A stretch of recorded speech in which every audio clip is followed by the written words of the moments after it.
সুপ্রিয় শ্রোতা, গল্প পাঠের আসর চ্যানেলে শুনতে যাচ্ছেন অতীন বন্দ্যোপাধ্যায় রচিত মানুষের ঘর বাড়ি উপন্যাসটির 13 পর্ব। আমি ওয়ারা করিম, সাথে থাকুন। গ্যারেজে তার ছবি কাগজে দেখেছি আর মনে মনে কথা বলেছি। তার কোটে লাল গোলাপ ফুল, শিশুদের তিনি গলা জড়িয়ে ধরে আদর করছেন। এই দেশবাড়ির কাকা জ্যাঠার মতো তিনি আমায়ও বুকে জড়িয়ে ধরে যেন কথা বলছেন। তোমার খুব কষ্ট? বলবো, হ্যাঁ, এই দেখুন না, গোবিন্দ আমাকে শুধু শুধু মারে। আমার খুব পড়াশোনা করতে ইচ্ছা হয়। আমি কি ইচ্ছে করে অঙ্কে ফেল করেছিলাম? বাবা বলতেন, বাড়িঘর না হলে মানুষের পড়াশোনারও দরকার নেই। যাও, বাড়িঘর হলো, বই নেই। পরীক্ষার আগে একটা কাটাছেঁড়া অঙ্কের বই, ওপরে কেউ পাশ করতে পারে? 16 উপপাদ্যটা পর্যন্ত উপরে নিয়েছে। ওটা যদি থাকতো আমি ফেল করতাম না অঙ্কে।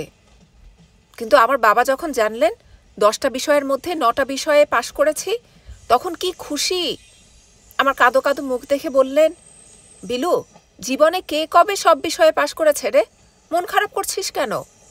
দেশের যে অত বড় মানুষ আপনি নাকি 9টা বিষয়ে পাশ। বাবার কাছে সব বিষয়ে আপনি পাশ করতে পারেননি কেন? দেশভাগে আপনার মদত না থাকলে বাবা বোধহয় আপনাকে সব বিষয়ে পাশ মার্ক দিয়ে দিতেন। আমি কিন্তু বাবার কাছে জীবনে সব বিষয়ে পাশ করা ছেলে। আমার কিছু একটা হিল্লে করে দিতেই হবে। এসব কথাগুলি ঘুরে ফিরে আমার মাথায় আসছে। মাঝে মাঝে দরজায় শব্দ হলেই তাকাচ্ছি। চোর বাটপাড়ের মতো বসে থাকা। চেকার বাবু কোন দরজা দিয়ে ঢুকবে কে জানে। মাঝে মাঝে জানলায় উঁকি মেরে দেখছি। গোটা 2-4 স্টেশন পার হয়ে গেলে বড় একটা স্টেশনে গাড়ি এলো। এখানে এত বিলম্ব কেন বুঝতে পারছিলাম না। তবে কি দেশের সব পুলিশ আর চেকার বাবুরা দেখে ফেলেছে ট্রেনে একজন বিনা টিকেটের যাত্রী আছে? বুকটা গুড়গুড় করছে।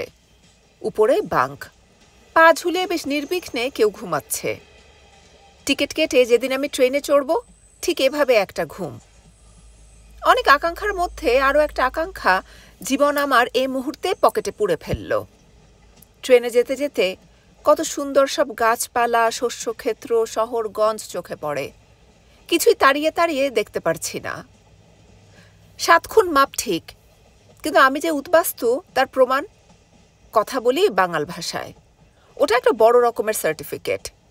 আর যদি নাই শোনে, বলে দেব, বাবার আমি জীবনে সব বিষয়ে পাশ করা কৃতি ছেলে, কাজের খোঁজে বের হয়েছি। আমার মা বাবা বড় গরিব, আমি কলেজে পড়ব, ভাই বোনদের কত আশা। যখন বড় হব আমার টাকা হবে, মান যশ হবে, কড়া ক্রান্তি মিটিয়ে দেব। মনে মনে নানাভাবে সাহস সঞ্চয় করে যাচ্ছি, আর সারাক্ষণ নেংটি ইঁদুরের মতো এ দরজায় ও দরজায় পালাচ্ছি। কখনো উঁকি মারছি, কখনো রড ধরে এ কামরা থেকে ও কামরা করছি, যতক্ষণ সম্মানের সঙ্গে ট্রেন যাত্রা শেষ করা যায়। ও মা, কখন আমি এসব করতে করতে বাঙ্কের নিচে ঘুমিয়ে পড়েছি জানিই না। সকালবেলায় ঝাড়ুদার এসে পা টানতেই জেগে গেলাম। ও বাবা, মরা মানুষ নাকি? খুব কাঁচুমাচু মুখে তাকালাম, কথা বললাম না। টেনে বের করে দিয়েছিল কতকটা, আর কিছুটা বের করে দিলে কামরার বাইরে। সেটা দয়া করে করেনি, করলে রক্ষা পাওয়া যেত। ট্রেনে যে এসেছি তার কোনো চিহ্ন থাকতো না। ফলে কামরাটা পার হতে হলো নিজেকে। আর নেমেই দেখি কি পরিচ্ছন্ন আকাশ, শরতের মিষ্টি রোদ, রেলের অজস্র লাইন বাড়িঘর ফেলে কত দূর দূরান্তে ছুটেছে। আর তখনই দেখলাম পায়ের কাছে কার একটা ডায়েরি পড়ে আছে। কুড়িয়ে পাওয়া জিনিস নিতে নেই, বাবার শিক্ষা। কিন্তু আমার ইতিমধ্যে নানাভাবে নিয়ম ভঙ্গ হয়েছে। কাজেই ডায়েরিটা পকেটে পুরে ফেললাম, কেউ না আবার দেখে ফেলে। একা মানুষ, সব কিছুই এখন জীবনে বড় দরকারি বস্তু হয়ে গেছে। আর সবচেয়ে বিস্ময়, কত গাড়ি, কত ইঞ্জিন। এটা যে কোনো স্টেশন নয় বুঝতে অসুবিধা হলো না। শান্টিং করছে গাড়ি, ঝমঝম শব্দ। খুব সন্তর্পণে লাইনগুলি পার হয়ে ছোট্ট একটা নিমের ছায়ায় বসা গেল, এবং মনে হলো ডায়েরিতে সব লিখে রাখা দরকার, কারণ সব আবার ভুলে না যায়। বিশেষ করে ধার দেনা যার যার কাছে যা জমছে। প্রথমেই লিখলাম গোবিন্দ 20 টাকা, পরে লিখলাম রেলগাড়ি 3 টাকা 10 আনা। গোবিন্দের কৌটায় রাখা 20 টাকাটা না বলে নিয়ে এসেছি। একটা চিরকুট লিখে এসেছি, গোবিন্দদা তুমি আমাকে মারো কেন? আমি তোমার 20 টাকা নিলাম, যখন বড় হব মান যশ হবে তখন টাকা ফেরত দেব। বাবার নামে চিরকুট। বাবা, আমি আপনার কাছে 9 বিষয়ে পাশ করা লোকটার সঙ্গে দেখা করব বলে বের হয়ে পড়েছি। আমার জন্য ভাববেন না। আর যাই মানাক, আপনার সব বিষয়ে পাশ করা ছেলেটির কিন্তু গ্যারেজে লাথি ঝাঁটা খাওয়া মানায় না। গোবিন্দদা আমাকে অনর্থক মারধর করত, আমরা গরিব বলেই ও এতটা সাহস পায়। তাহলে মোটামুটি ধার দেনার হিসাব লেখা হয়ে গেল। এখন কিছু খাওয়া দরকার। দিল্লির গাড়িটা কোথা থেকে ছাড়ে খোঁজ খবর নিতে হবে। একটা লোককে জিজ্ঞেস করে জানা গেল সামনে কিছুটা হেঁটে গেলেই শিয়ালদা স্টেশন। স্টেশনেই গাড়ি ছিল। শেষ মাল খালাস করার জন্য আবার বুঝি নিয়ে এসেছিল এখানটায়। সেটা খালাস পেয়ে যাওয়ায় গাড়ি হালকা হয়ে গেছে, চলেও গেছে। এখন খালাস মালের বিড়ম্বনা। সে কি করে? খালাস মালটি আসলে খুবই ভ্যাবাচাকা খেয়ে গেছে। কি সব বড় বড় বাড়ি, যেদিকে চোখ যায় গিজ গিজ করছে টিনের চাল, অজস্র রাস্তা, দালান কোঠার মেলা বসে গেছে। খালাস মালটির পেটে খিদের উদ্রেক হয়েছে। চোখে মুখে জল দিয়ে কিছু খাওয়া দরকার। খালাস মালের খিদেটা একটু বেশি, যাকে বলে খিদে সম্পর্কে নারী তার টনটনে। কিন্তু এখানে সবই গোলক ধাঁধা, লোহার রেলিং দুধারে, সুতরাং কাউকে অনুসরণ করা ভালো। শেষ পর্যন্ত যেখানটায় আসা গেল ওটার নাম তার জানা নেই। পিছনের দিকে তাকাতেই বুঝল জায়গা মতোই এসে গেছে। বড় বড় হরফে লেখা স্টেশনের নাম। চা বিস্কুটের দোকান, ডিম ভাজা, মাছ ভাজা, মানুষজন, মলমূত্র, গাদাগাদি, ভারী দুর্গন্ধ। স্টেশন চত্বরে শুয়ে বসে কালিমাখা সব মুখ, হোগলা চাটাই পাতা, মুড়ি চিড়া ভাত যে যা পারছে খাচ্ছে। বুঝতে কষ্ট হলো না এরাও আমার মতো খালাস মাল। বুকে সাহস এসে গেল। 1 আনার চিনেবাদাম কিনে খাচ্ছি। আর ভাবছি গাড়িটার খবর কে দেবে, কাকে বলি, দিল্লির গাড়ি কটায় ছাড়ে। বেশি কথাও বলা যায় না, যদি ধরে ফেলে পালাচ্ছি। পুলিশ তো পারে না হেন কাজ নেই। পালাচ্ছে যখন নির্ঘাত চুরিচামারি করেছে। তা করেছে, কিন্তু গোবিন্দদার কাছে সে তো চিঠি লিখে জানিয়ে এসেছে অর্থ ফেরতযোগ্য। তাছাড়া যদি পুলিশ ধরেও ফেলে ডায়েরি খুলে দেখাবে, এই দেখুন কে কি পাবে সব আমি লিখে রেখেছি। টাকা মান যশ হলে সব ফেরত। টাকা মান যশ হলে টিকিট কেটে ট্রেনে উঠব, একটা লম্বা ঘুম দেব, কেউ বিরক্ত করলে ধমক দেব। ওহ কি মজা! ট্রেনটা যাচ্ছে আর যাচ্ছে। তখনই খ্যাক করে উঠল একটা মুখ। এই উল্লুক্কা বাচ্চে! আমাকে ঠেলা দিয়ে একটা গাড়ি চলে গেল। গাড়ি চাপা পড়িনি ভাগ্য, এতদিকে নজর রাখি কি করে। কলকাতা শহর, বাবা ঠিকই বলেছেন, এখানে মানুষ থাকে। এখনই বাবার কৃতি ছেলেটা যেত। আসলে বুঝতে পারছিলাম এই শহরে আসতে হলে আগে থেকে ট্রেনিং দরকার। কিছুতেই রাস্তা পার হতে পারছিলাম না। এত গাড়ি যে কোথায় থাকে। তারপর চোখ বুজে লম্বা দৌড়, যা হয় হবে। তারপর চোখ খুলে দেখি না সত্যি পার হয়ে এসেছি। যাক, আর পাইকে। ফিসফিস করে রাস্তাটাকে বললাম, এ বাচ্চে, আটকে রাখতে পারলি? সামনে দেখলাম লেখা এনকোয়ারি। এই তো সেই জায়গা। ভিড় ঠেলে মুখ বার করে বললাম, দিল্লির গাড়ি কটায় ছাড়বে? লোকটা কি ভাবলো কে জানে, হঠাৎ তেড়ে এলো। ধর ধর ধর ওটাকে, চ্যাংড়ামো করার জায়গা পায় না। ধরতে বললেই কি আর ধরা যায়? নিজের ভাবনা চিন্তা না করে দৌড়। একটু আড়ালে এসে দাঁড়াতেই হুঁশ হলো, আমি কি অন্যায় বলেছি? লোকটা আমাকে ধরতে বলল কেন? সামান্য ঘাড় তেড়া করে এগিয়ে গেলাম। আমার কি দোষ? আমায় এত অবজ্ঞা করছেন কেন? দিল্লির গাড়িতে আমি উঠতে পারি না? শেষে মনে হলো, যাগ্গে, বয়স্ক মানুষ, যা ভিড়, মাথা খারাপ হতেই পারে। আর আমার তো এক জামা প্যান্ট সম্বল, পায়ে জুতো পর্যন্ত নেই। যার এমন হতশ্রী অবস্থা তার বোধহয় দিল্লির গাড়িতে ওঠার নিয়ম নেই। মানুষজন পঙ্গপালের মতো উঠছে, কাকে বলা যায়? আমারই বয়সী একটা ছেলে লজেন্স বিক্রি করছে, সমবয়সী ভেবে টান ধরে গেল। আপাতত ত্রাণকর্তা ভেবে বললাম, এই যে শুনছ, লজেন্স কটা দেব? না, দিল্লির গাড়ি কটায় ছাড়ে? এটা তো এখানে ছাড়ে না, হাওড়া যেতে হবে। কোন দিকে? সামনের মোড়ে বাস পাবে। সামনেটা কোথায়? কারণ যেদিকে তাকাই মানুষের মিছিল, যাচ্ছে আসছে, গাড়ির মিছিল, যাচ্ছে আসছে। এত সব পার হয়ে সে সামনেটাকে খোঁজা কত যে দুরূহ, এবং মনে হলো চড় চাপড় খেয়ে জায়গার মাল জায়গাতেই পড়ে থাকা ভালো ছিল। কি যে দুর্মতি হলো। বেলা বাড়ছে, পেটে কামড় বসাচ্ছে। সামান্য ভাত মাছ, আমার একান্ত প্রিয় খাদ্য।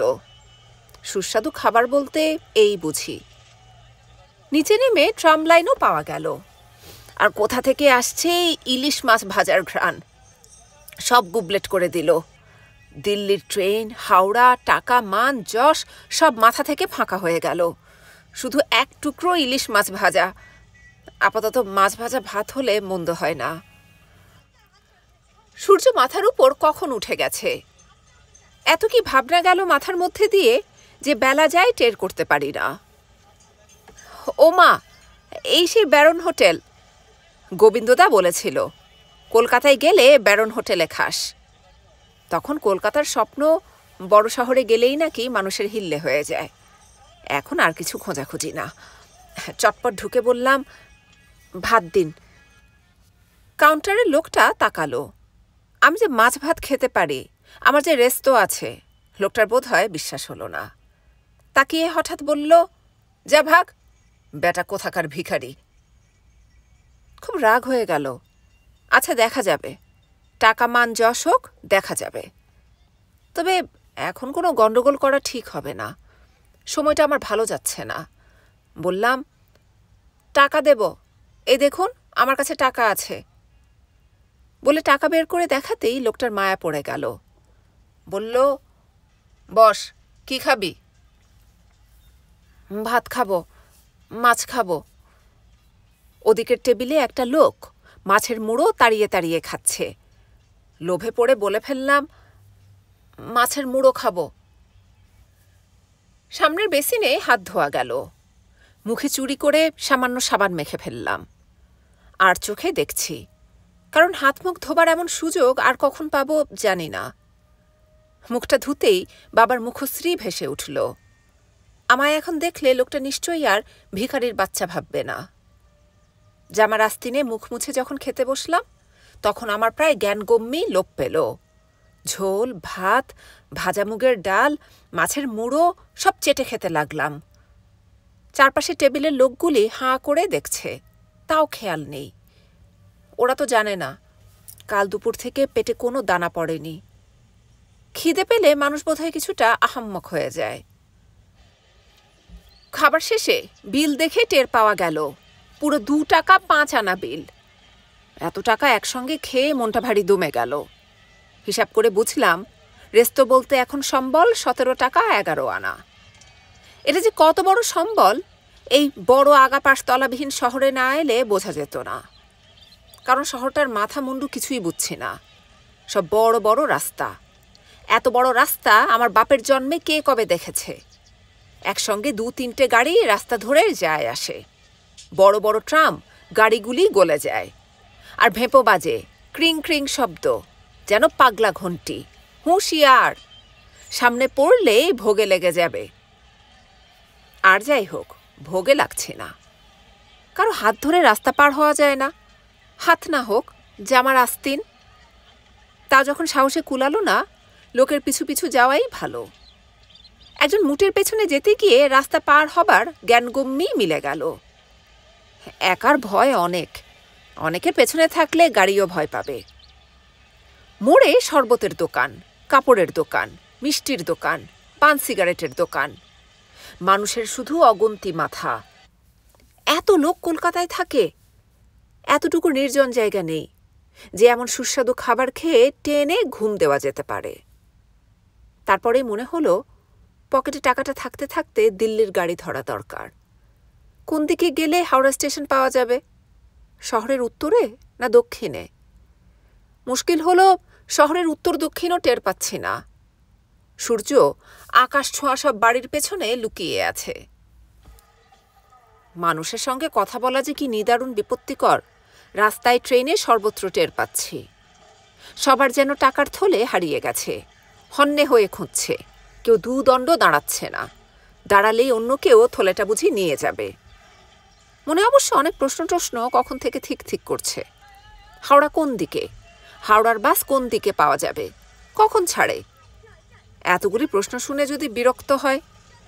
পালিয়ে হাড়ে হাড়ে টের পাচ্ছি সদাশয় মানুষের বড় অভাব এই পৃথিবীতে। সবারই টাকার থলে হারিয়ে গেলে যা হয় আর কি। শরবতওয়ালাকে বললে কেমন হয়?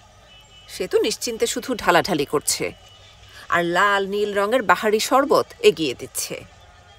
টুক করে মুখ বাড়িয়ে বললাম, হাওড়ার বাস কটায় ছাড়ে? কে বলছে লোকটির যেন লক্ষ্য করার কথা না, কি বলছে তার জবাব দেওয়াই সার কথা। গ্লাসে ঢালাঢালি করতে গেলেও গভীর মনোযোগের যে দরকার হয়, অর্থাৎ সারা মাস কাল বছর যুগ যুগ ধরে অনন্ত এই ঢালাঢালি করতে করতেই জীবন যায়, এমন মনে হবার সময় শুনলাম, ওই তো যায়। ওই তো যায় কাকে বলা? তাই তো, বাসটা আমারই সামনে দিয়ে চলে গেল।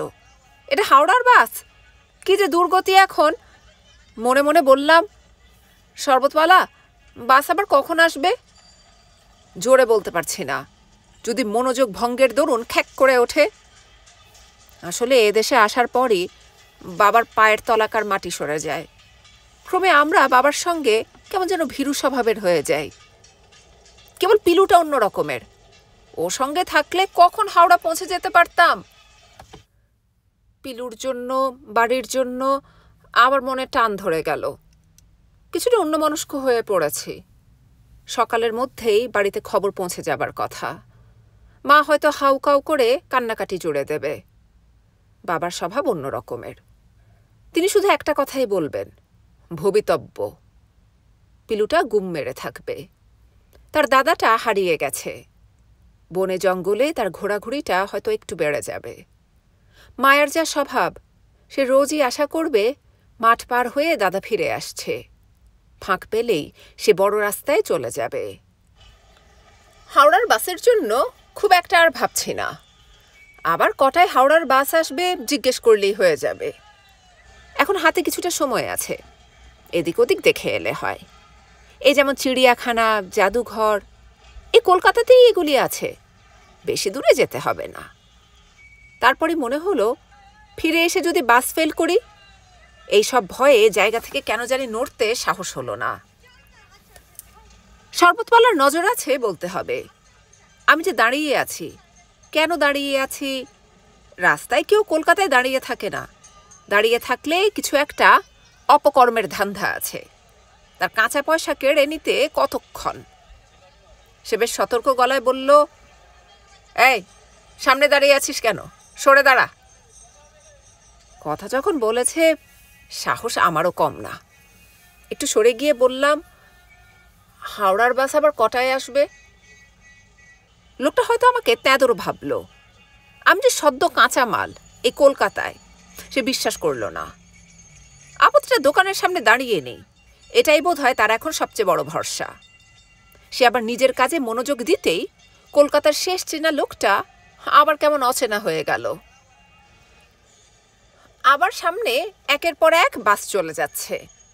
বাপস, বাসের কপালেও যে কী সব লেখা আছে, এতক্ষণ এটা খেয়ালই করিনি। সারাক্ষণ মানুষজন, বাস, ট্রাম আর গাড়ি ঘোড়া কেবল দেখে যাচ্ছি। স্টেশনের ওপাশটায় সারি সারি ঘোড়ার গাড়ি। একটা ভাড়া করলে সে নিশ্চয়ই হাওড়ায় পৌঁছে দিত, কিন্তু কত দূর কে জানে। হাওড়ার ব্রিজ জানা আছে, তাই বলে রাস্তাটা কত লম্বা কি করে জানব? শহরে এসে কত কিছু ইচ্ছে হচ্ছে। ফোর্ট উইলিয়াম দুর্গ, ইডেন গার্ডেন, সব নাম শুনেছি। অথচ বাবার সেই 9 বিষয়ে পাশ করা লোকটার সঙ্গে আমার যে দেখা করা বড় জরুরি, কখন কোথায় আবার চলে যায়। এবারে স্বাদ আহ্লাদ না মিটুক, পরের বারে হবে। টাকা মান যশ হলে সবাইকে কলকাতা দেখিয়ে নিয়ে যাব, সবাইকে নিয়ে ট্রামে চড়ব।